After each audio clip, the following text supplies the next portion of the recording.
great-grandma. I thought so.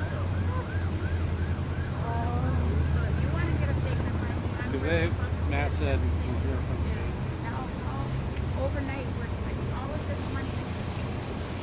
How many evictions since we've been with Cabinet Plus? And they're spending all of this money to evict time and time again. A minimum that the city is spending is $70,000 to close to $100,000 each eviction. Why are we not using this?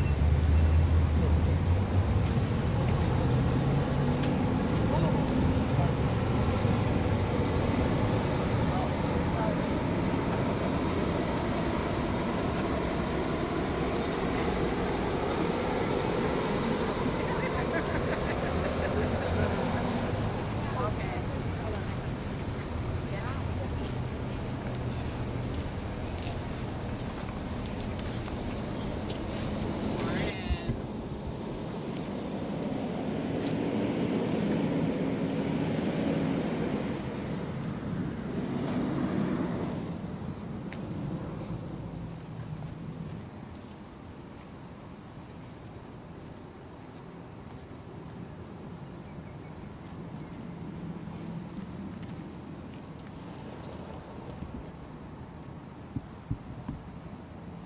It's gonna fall.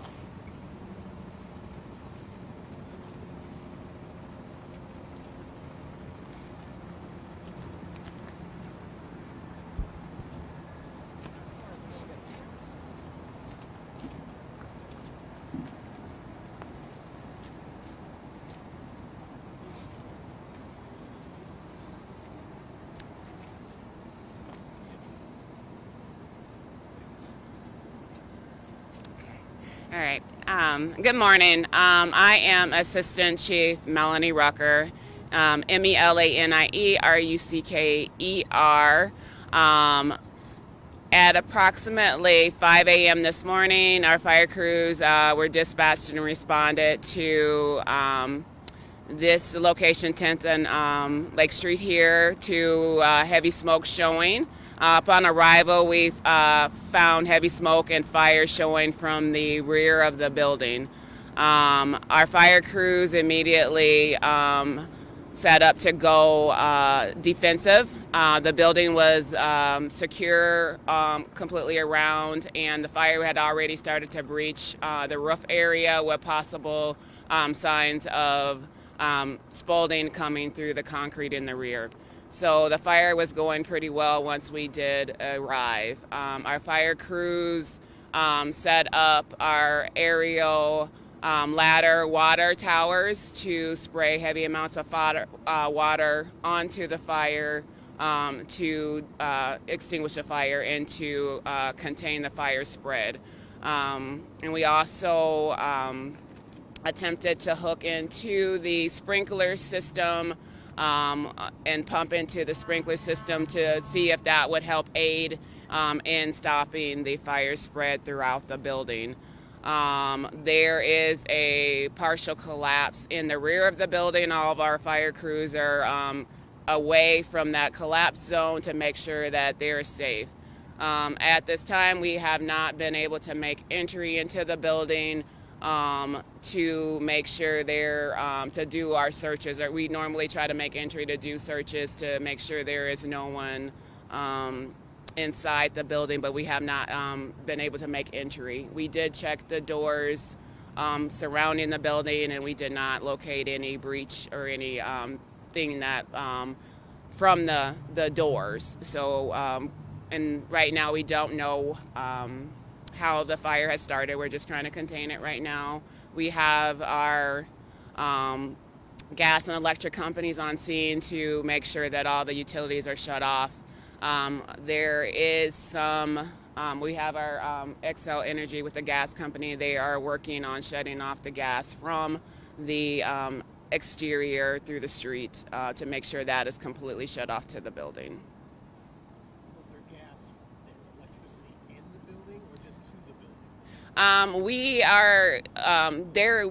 we're hearing that there is gas that is inside the building. The building utilities for the gas possibly were still on. When they did do the shutdown for the electricity, it shut down a few of the businesses around, and they were able to get those businesses back up. So yeah, we're not certain as to, but they did make sure they come out to secure it. If we don't know right now at this time, if they had been shut off previously, but right now we're not thinking they were. Given that this is a vacant, abandoned building that is expected to be torn down next year, how does that change your approach? So we will have to leave that up to, later on to see what is going to happen. But because of the extensive damage, that probably is going to happen sooner than later. Again, because we have not been able to make entry, we're going to make sure there is no one inside. We're going to have to take that cautiously as to how we're going to make sure that we do a search as well before we do that deconstruction. Excuse me? I can't give you a definitive time at this time. We're still working to extinguish the fire, and then with the collapse, there is going to be pockets where we're going to have to figure out how to get into those pockets underneath the collapsed roof and some of the collapsed debris in the back. You mentioned how it seemed secure. To your knowledge, is there any other way people may have been able to enter the building? We don't know. We don't know. We're going to have to do that investigation and go around the building once we kind of get it under control, get that fire under control, where we can do a more thorough check. How might this be event related to the events yesterday? My understanding is that MPD did see whether that was secure, but that started the fire. We don't know. There could be a possibility. We do not know. It's the weather is getting a little colder. And some of our homeless population, they're going to seek warmth, and anytime there's kind of a building where you can get shelter, that has happened in the past. So we don't know right now. So I don't want to speculate as to if anything is related to our homeless constituents. That we just don't know right now. Did the owners of the building mention anything about any hazardous materials inside? Right now, I don't believe so. It has been vacant for quite a while, so I don't believe that is a concern at this time. You speak a little to what goes into the decision-making process for defensive approach or offensive? Yes, because this is a vacant building and all the doors are secure, there is really no life safety threat. And so we risk a lot to save a lot, but we don't want to risk our firefighters going into a vacant building if we don't think immediately there's an immediate life threat. So usually just to, and then also this building, there's not a lot of surrounding exposures that it's going to spread to that we will really need to risk our firefighters' safety to go in. And again, we checked the doors and they seem secure. So we just decided, to do the surround and drown because again, it's a vacant building and we don't want to risk, the safety of our firefighters if we don't feel there's any life safety concerns, immediate life safety concerns that we can see offhand.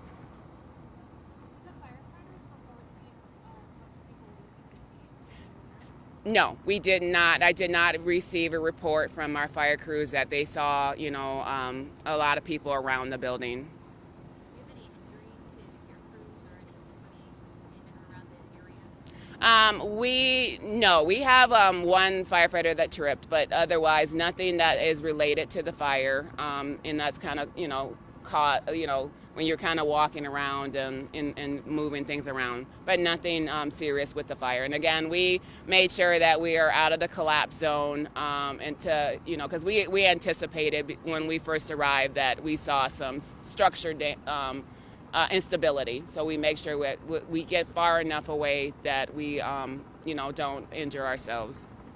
How long of a warning will this be for your firefighters?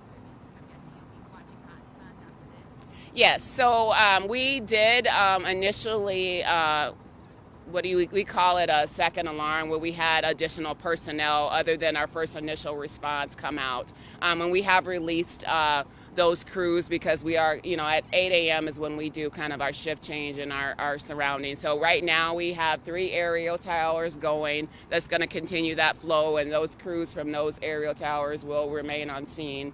And then, so it will be probably several hours as we're going into just making sure we're getting those hot spots that, are under, the collapse zones in those void areas. Were there any challenges getting water to this building? Well, it's just surrounding and the fencing. The property was fenced in, so we had to, get in through the fencing to get our crews to set up, and then also getting hydrants and, spanning. It's a busy street, and spanning across the street. So it did take us a little bit of time to get set up. But yeah, again, our crews did, a amazing job to make sure that, we got water on the fire as soon as we were able to, and then making that decision to do an exterior because we made sure that we did check to see if there was any immediate concern for life safety. That is number one and key. Anything unusual about this fire? Because I saw this corner here, it just kept reigniting. Yeah, so that's why we always call out the gas company, because if there is a gas-fed fire, sometimes we'll see different color flames. So it could be some metals or it could be gas. So that's why we want to make sure we secure utilities immediately to cut off that feed if it was that feeding the fire. Lastly, how many gallons per minute do these aerial towers dump on the flame? Sometimes up 100 or more. 100 gallons. Mm-hmm. Yeah. So this one's done here. Looks like there's only 2 working now. Sometimes they'll shut down to readjust their nozzles or to get a different air angle. All right, thank you.